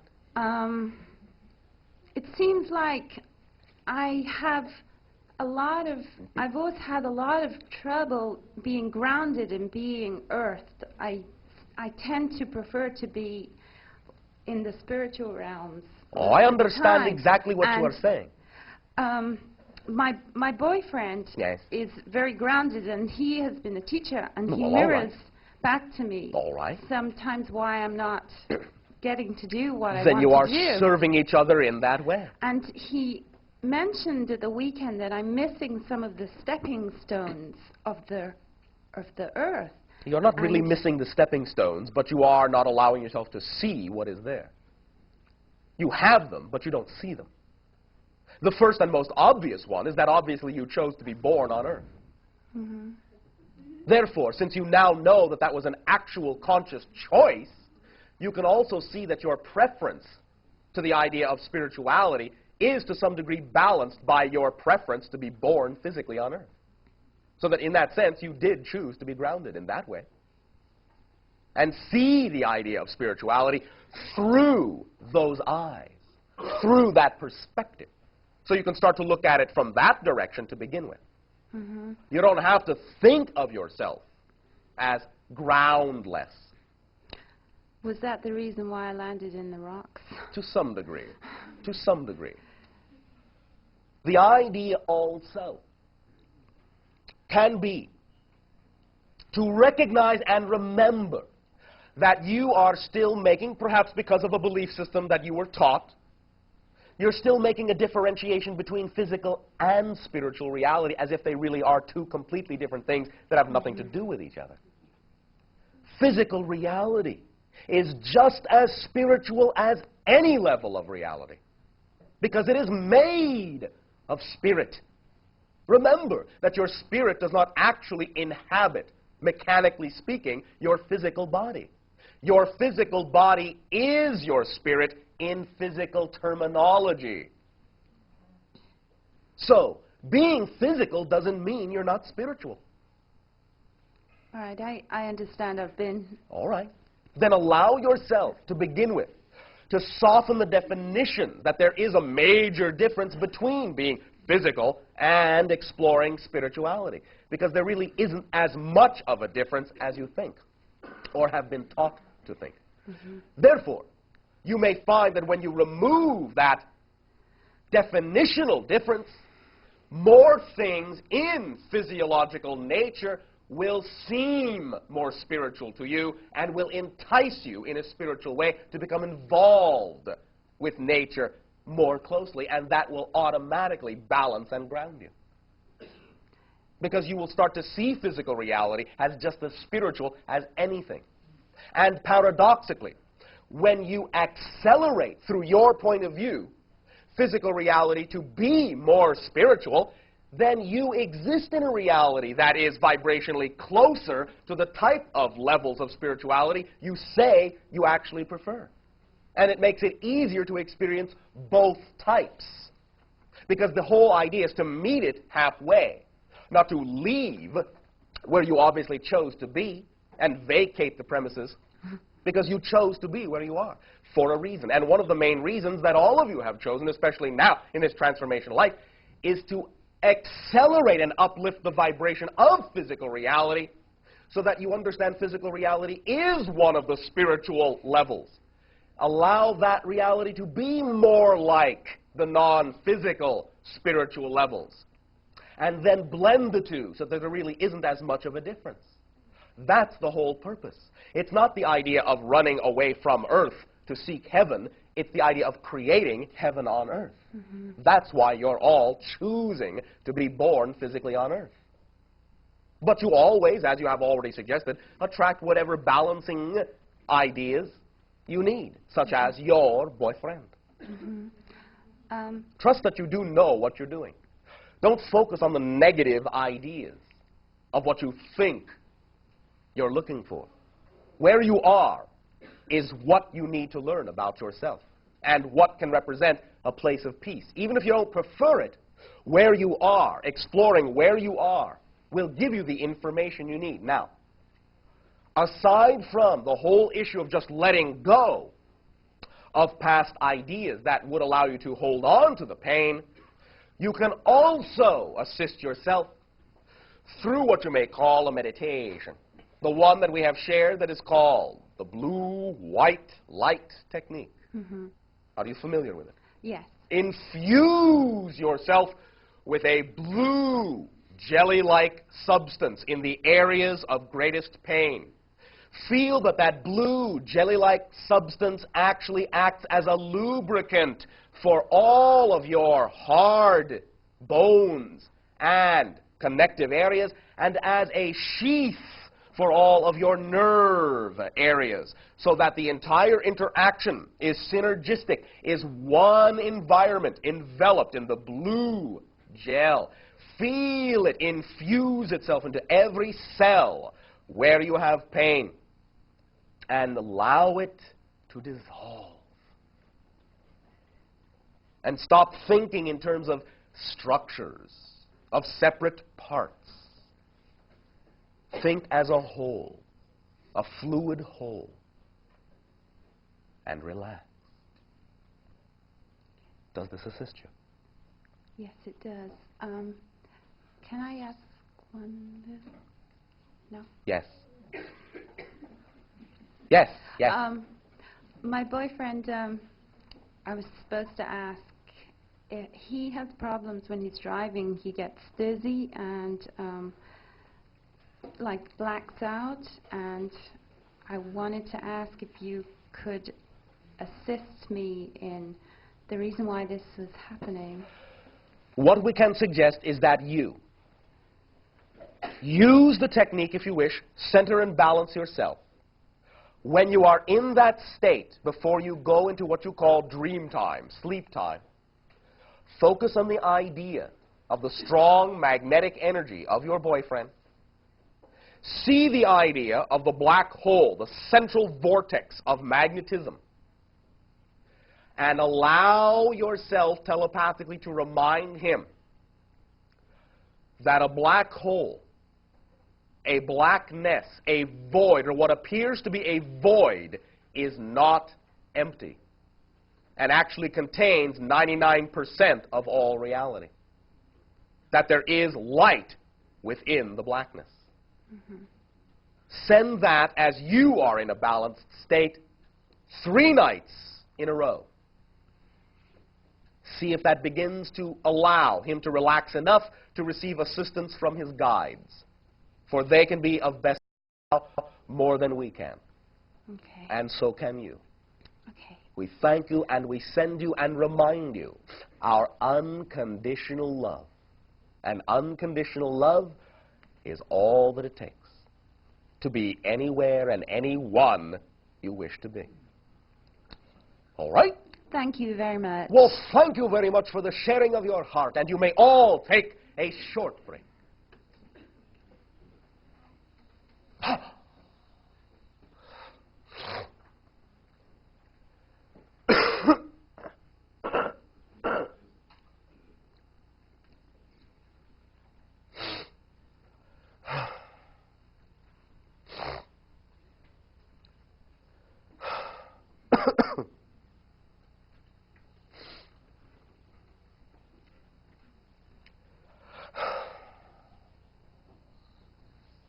How's it going? Please have a break, and if you want a copy of tonight's tape, see Pamela. She'll be back around the corner making the first. What else I'll say? Continue. Happy New Year, Bashar. Good day and good New Year to you. Bashar, I've been thinking a lot lately about what you talked about earlier about the body being a vibrational frequency. Yes. And how everything around us is also a vibrational frequency, like yes. The food we eat would have a certain vibration, each yes. individual food, colors, yes. clothing. Yes. Everything is different or seen as different because it is a different vibrational frequency of the same primal energy. Right. But the primal part, yes, is homogeneous. When you meet frequencies, everything that is unlike that primal will then meet face to face, right? And that way you identify differences. In a sense, yes. And maybe clear them away so that one day they'll all be the same basic. In a sense, that does not devalue individuality. And in a sense, anything that has ever existed will always exist. But creation within itself can be, shall we say, harmoniously aligned. Right. For about the last year and a half, I've had a real interesting physiological symptomology. Yes. And I thought at first that it was like chemical. I have had like my lower intestine swells and my left leg, the foot and ankle swell up. And so I got very interested in herbs and all kinds of things because I didn't want to go the traditional route with it. All right. And recently, I'm beginning to think it might be a vibrational thing or an energetic of some kind. Well, do understand, of course, that all physiological reality is representative of a vibration. And sometimes when you're in a particular vibrational state, you will, of course, generate a physical and or chemical reason for a particular manifestation. Right. Because everything must have a counterpart in that particular reality in order to be experienced in that reality. A psychic told me that she thought I was working out something that I hadn't been strong enough to work out before. Now, I wondered if you would reflect on that with me, because I know one night when my foot was particularly swollen, a friend did some Reiki on it, and it like went right down in 15 minutes. And I thought, well, that's interesting, because it seems more like an energetic to do that. That does not mean that that particular methodology of assimilation isn't connected to a particular origin for that energy. Whatever the methodology is that assimilates, it does not necessarily have to be representative of how that particular situation got started. It can simply be representative of the ability to accept balance and blending, regardless of what the reasons are you may have created for initiating that particular circumstance to begin with. So, in your perspective, it has to do with balance? Well, everything does, ultimately. Yeah. In other words, a being that is in perfect balance cannot experience what you call dis-ease of any nature, by definition. Right. Now, may I ask a question? Please do. Thank you. How do you think of yourself, or have you ever thought of yourself as what you may call a healer? Yes, I went through some real changes about that one. All right. Would you care to illuminate some of those changes? About 7 years ago, when I started studying the Course in Miracles, my hands started having this life of their own. And, and I was also studying with the Taoist priest at around the same time. And I remember I would be drawn to people who had any kind of imbalance. And I'd move my hands around over them, and I got very insecure about what I was doing. And because I didn't know, I thought, well, I don't know what I'm doing. What am I doing? And, all right. and they would seem to get better, you know. And do you now know that you knew what you were doing? I do know that now. Oh, all right. Yeah, I've gone through some changes on it. What I did is I brought up past life stuff where I was real afraid of what would happen to me if I did these kinds of things. Oh, you mean like the psychic told you? Which psychic? You mean the one that, which one was that? The one that said you were still working some stuff out from a past life association. Is that all related to? Of course. I'm blocking that energy because you have arrived at a similar point in this life analogous to the point you were at in the other life. So the same ideas are coming up again. How you handle it now, how you assimilate it now, will depend upon the persona, the person you have created yourself to be now. The only hang-up, shall we say, is if you still identify with the persona you used to be then. Right. I saw that, and so I've been letting go of all that. That's another time. That's not me now. Yes. And I thought the healing energy was going to be mainly coming out in my artwork, my paintings. Okay. People tell me that but you have been very active with the using of your hands in many civilizations. You were very strong this way in Atalantean times as well. I'm very drawn to study some techniques now to use the hands, just so that I'll feel like I have a suggestion pattern to use. A suggestion about the idea of the swelling in your own form would be to think in terms of fluidics and the idea of fluid seeking its own level and balancing out, rather than building up, piling up in any one particular area that may represent an imbalance of flow. Think of energy flow, balance of flow. And then there will not need to be a physiological manifestation of the swelling up of any particular area because the flow is imbalanced. Understand? I do understand. And if I stop blocking all this other energy, and let that all flow through you, and go ahead and let it manifest however it manifests. With integrity, yes. With integrity, always, yeah. That's interesting. So. It's a balance of fluids, or it's just manifesting that way? You mean? Yes, to some degree, manifesting as an imbalance of fluids because of the imbalance of the energy fluid within you. Oh, the fluidity of the energy. Yes. Oh, I get it. Oh, great. Well, thank you very much. Oh, yeah. And Thank I you wanted very to much. tell you that life is becoming very exciting. Oh, thank you. Every day is a wonderful adventure. Oh, thank you very much. Do remember, life has always been that exciting. You're just remembering that. Yes, I'm really glad to. Thank you. Thank you, Bashar. Shouting. Hello, Bishar. Good day and good New Year to you. Good New Year. The same to you. A lot of things have been happening to us Yes. as a family group and everything. Very exciting and Speak up like so to- that all may share. Okay. That I'd like to thank you for your encouragement all the time. Oh, that's and easy. to play those games. And something else has been occurring that Yes. I don't quite understand what's happening, and that's Oh, why I all decided right. to ask you. It is about our little daughter. Yes. She's almost 4 years old, All right.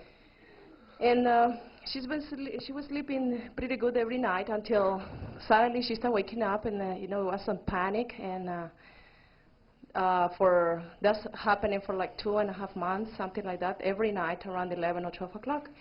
And then I started perceiving myself some kind of the panic that she was feeling. I started feeling it myself. So that helped me to use some techniques on her, and so has been useful for me too. But All right, very good. and I found like it helped her too to run some, to get like, to confront some negativity of fears in herself. But right after that, she suddenly wasn't afraid, and so, but she was still waking up. So I asked her what happened, and she said, guys came, She said that was a little guy Yes. who comes to wake her up at night, and she said, he said, Scarlett, let's play with the toys. And he said he starts playing with the toys. Yes. So I said, I see nothing unusual in this so far. Oh, but then, then she says that, and I asked her more questions about how does he look. He said about my size and all this, and so she says that he came flying through the window. You Yes. know. So I relaxed and I started understanding what, I think it was happening with her or whatever. Yes. But the only thing is, no worries me, but I can say it bothers me a little bit. She keeps waking up still. Sometimes stay like 2 or 3 hours at night, and Yes. she comes to our bed constantly. So Yes. I stay kind of awake several times too. So All right. I just like to ask you what's happening right now. After that, she's a little bit, sick. Some congestion in her chest, and I've been herpes, but still she has a little bit like cold and congestion, things like that. So I just want to ask you what's happening. All right. Please. One moment.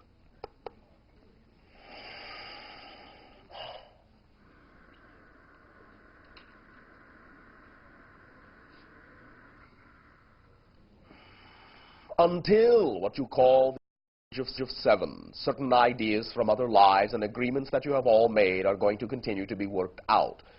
You are going to continue to receive some assistance in working those out and processing the energy through each and every one of you, the members of the family, up until that time in various ways.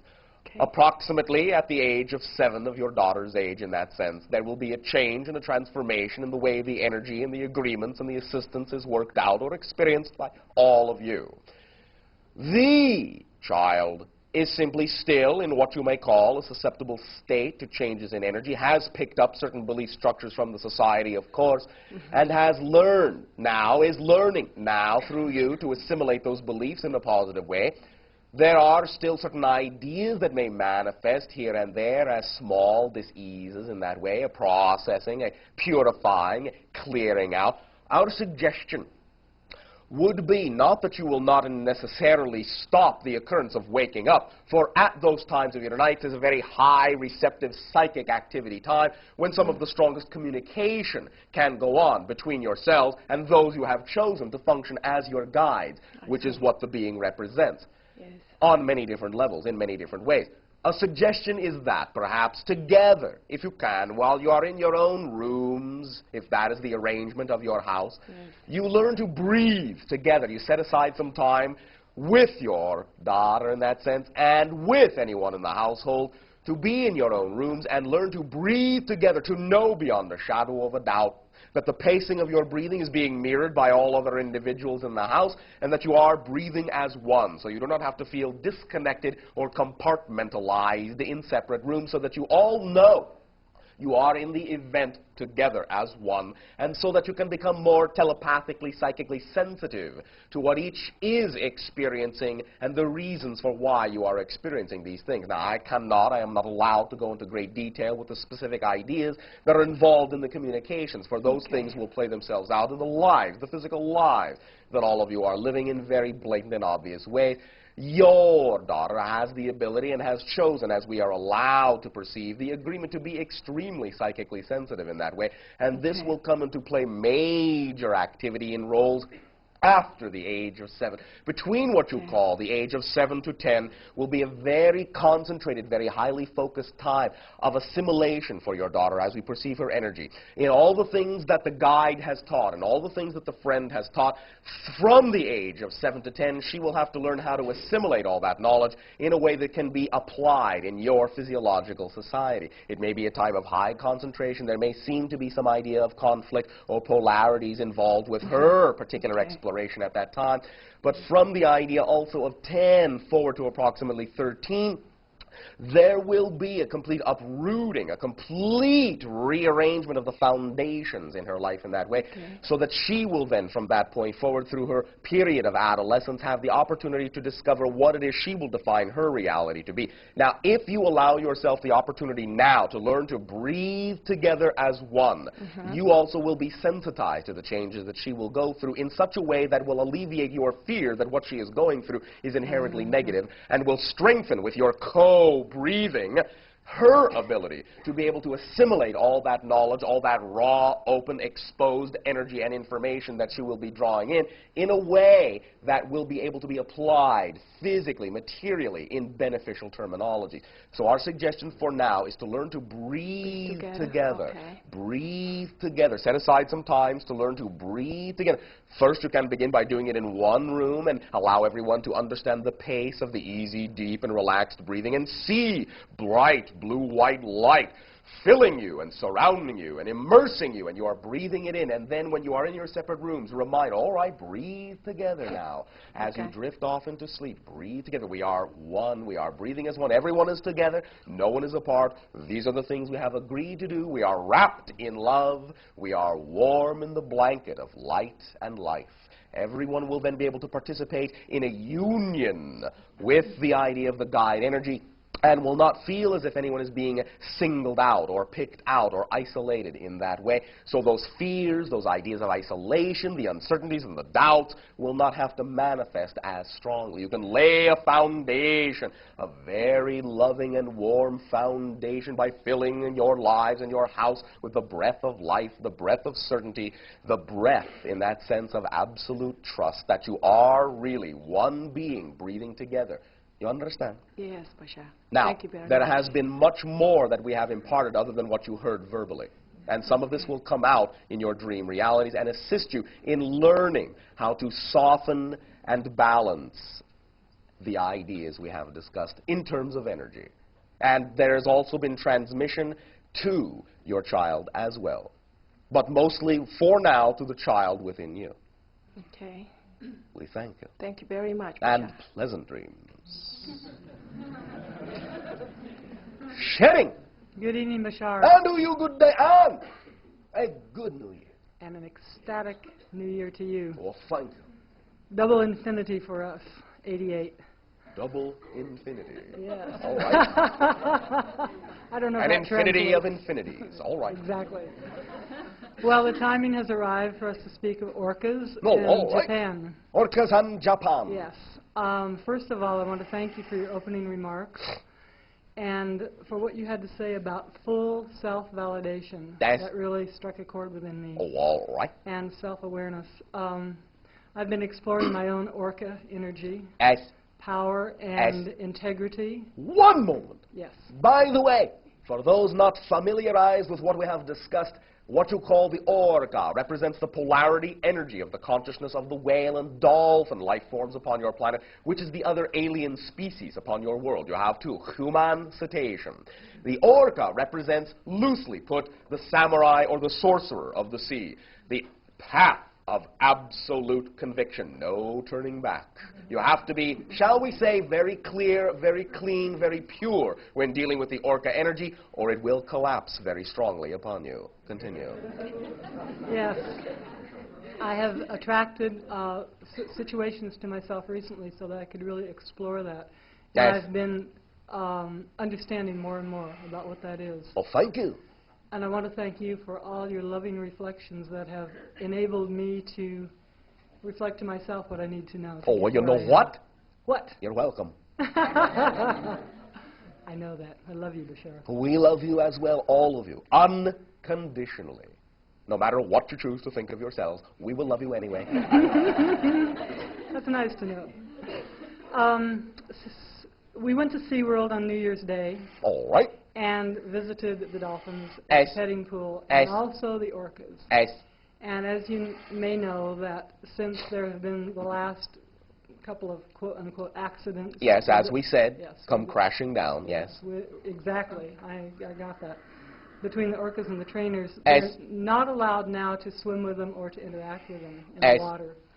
And when we saw the first show, we were feeling very sad about the separation and the lack of trust, because it was such a beautiful expression of trust and integrity and power and gentleness all at once. Oh, yes, yes, yes.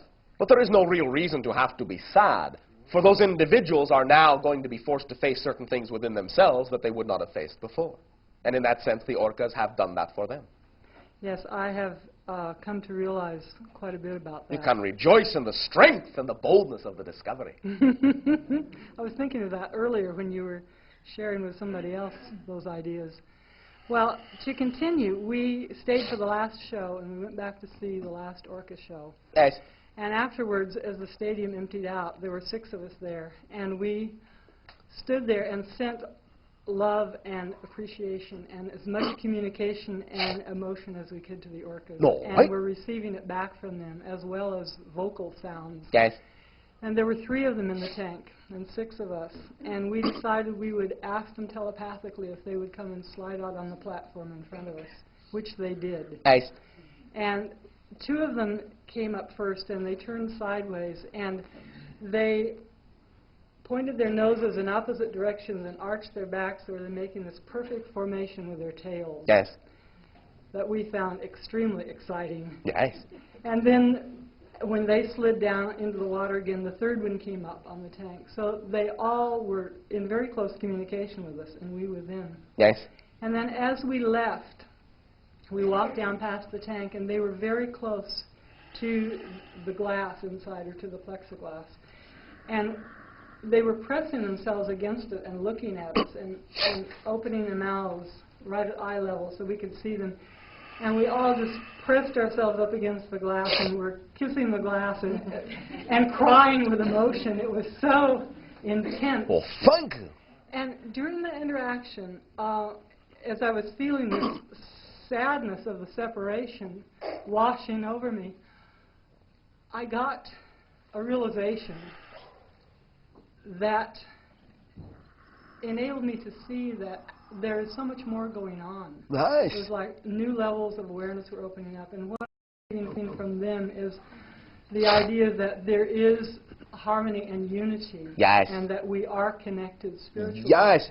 And what you are actually feeling, as what you are terming that overwhelming emotion, is that you are identifying and feeling the true size of their hearts. Yes, you and are it expanded quite right. you. It certainly did. We reached many, many levels that we've been integrating ever since. It Yes. So you may simply ask yourselves, and I do not bring this up to give you more opportunity at self-invalidation. But you may simply ask yourselves, how many of you in your lives express the level of integrity expressed by those beings. Exactly. That can give you something to think about. Because now there are 7 of them in a very small area. And I know on some level they long for the freedom of the seas, which is their birthright. Yes. And on another level, I know they've chosen to be there as ambassadors. Yes. To interact with us. Nice. Things are changing. I'm very interested in orcas having to do with, of course, the Samurai Connection and Japan. Now that Daryl's going to Japan, is there going to be some communication, some interaction? Energetically, consciously, yes. Yes. Can you say a bit about that? I don't really know what to ask. There is nothing for me to say at this time. Whatever is the mass consciousness, shall we say the miniature mass consciousness of that area, will determine what will come through and what will be said at the moment of that interaction. Remember, we don't plan ahead. Yes, and right now, the things that could be said, the things that are in motion, are many. And we do not have a perception of the determination of any particular one that needs to crystallize, except that there will be communication from the cetacean half of your world to the human half of your world in that area. I'm very excited about that because I'm well aware of some of the interactions that have gone on with the Japanese fishermen and the dolphins. Yes.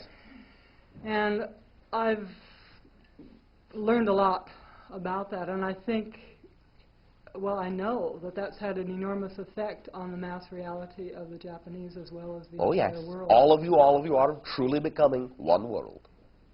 Thank you. Thank you very much, Bashar. Don't forget our name for the dolphin. Next time. Thank you. Shouting! Hello, Bashar. And good day and good New Year to you. And a joyous New Year to you. Well, thank you.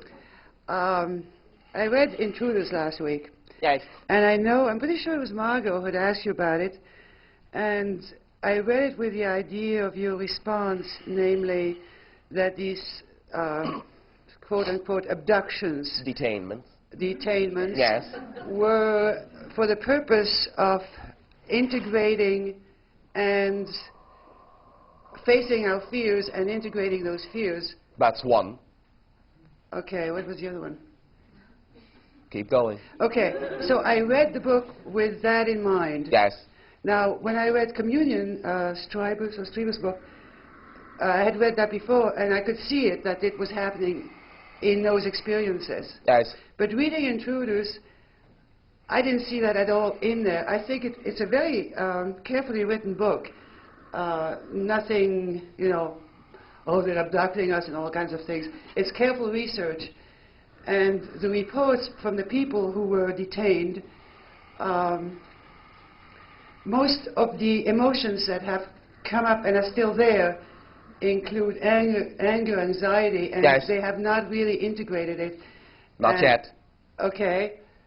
Now, to me, and in fact, one person in this book is reported to have said, and that was my reaction, if they really want to detain us, and that's another question for the purpose that they're doing it, why can't it be made conscious that there is an agreement? I mean, for example, Daryl's agreement with you was conscious, and I can't see... Not before a certain point. No, but before he started actually channeling... There are many things the channel has not yet discovered that we have talked about. Okay. But still, this agreement did come into consciousness. And it is coming into consciousness more and more, yes. But from none of the reports in this book does it seem that it came into consciousness and... One moment. Though there may be to some degree some confusion on the part of some individuals, if you will carefully review the idea of the book again, you'll realize that there are references made to circumstances and situations out of which the individuals emerged, as you say, in fear, in anger. And there are references made to situations and circumstances of identical nature in which the individuals were at ease. Yes, I know, that's true. That's true. That's another aspect of it.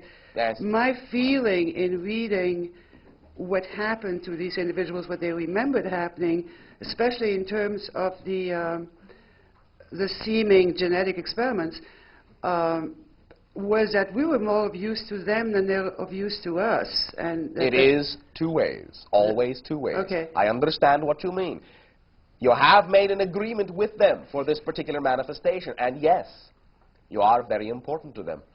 But what is their real purpose? One of the hypotheses is that their civilization is sort of dying out, and they need I will say new to blood. some degree this is so, but not in the way you understand it. Are they part of the association? Yes. Because it really doesn't seem all that ethical the way they're treated. They don't seem to be treating us as equals, for one. I understand, but also understand what they have to deal with. They have to deal with many belief systems that will not allow a lot of conscious understanding to take place. Also, you are perhaps making a small assumption that every civilization thinks as yours does. Oh, no, that came out very clearly, I think, in the book, that, All right. that their thinking is very different. All right. And what about their seeming lack of understanding? One moment. You are contradicting yourself. Listen to the word. No. What I'm saying is it was very clear that they think Yes. differently than we do. Yes. One of the things that really struck me is that they seemed, and I'm saying seem, All right. and, you know, that they don't understand maternal emotions. To some degree, this is so. And so I thought, oh, this Since is they do really not reproduce that way. They seem to reproduce with humans the same way humans do. Of late. Uh-huh. But that is also a part of what you have called the experiment. It was not always so. Oh, I see. I am speaking haltingly for a reason. You are, as you say, pushing the edge of what we are allowed to reveal. Okay. Some of the information will be coming out in this your new year. But not yet. Well, there's a lot of information in here, Oh, yes. and But not what is not there. it's, okay. Are they fourth density?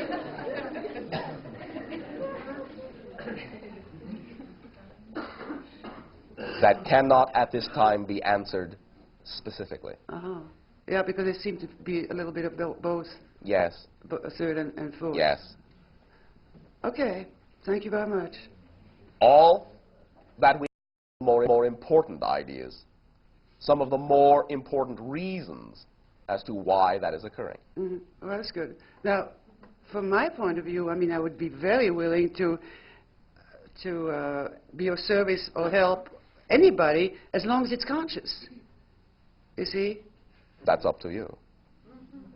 I mean, I think most people would be like that. I Maybe. mean, if they're told consciously, hey, here's the problem, can you help us solve it? How many individuals, not to refute you, and not to say that it is not so, but how many individuals upon your planet are always given conscious opportunities that they never take? It, quote unquote, ought to be obvious in many cases. Yeah. But that's how true. often is it? Okay. Thank you. Thank you.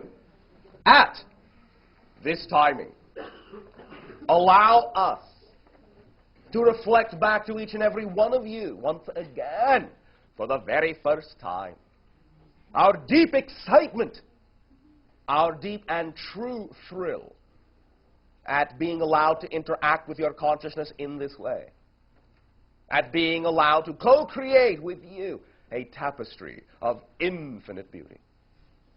We thank you for your interweavings. We leave you to your loom for the time being. We bid you once again an exciting new year of your time of counting, a fond and soothingly warm and loving good day.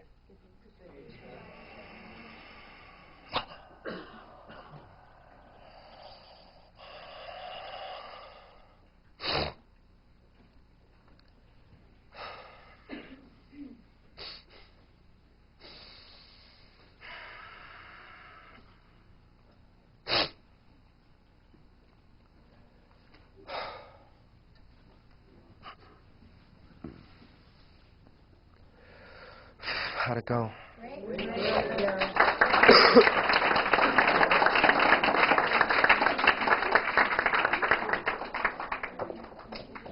Thank you all for being here tonight. Thank you all very much. If you want a copy of tonight's tape, you can have it tonight.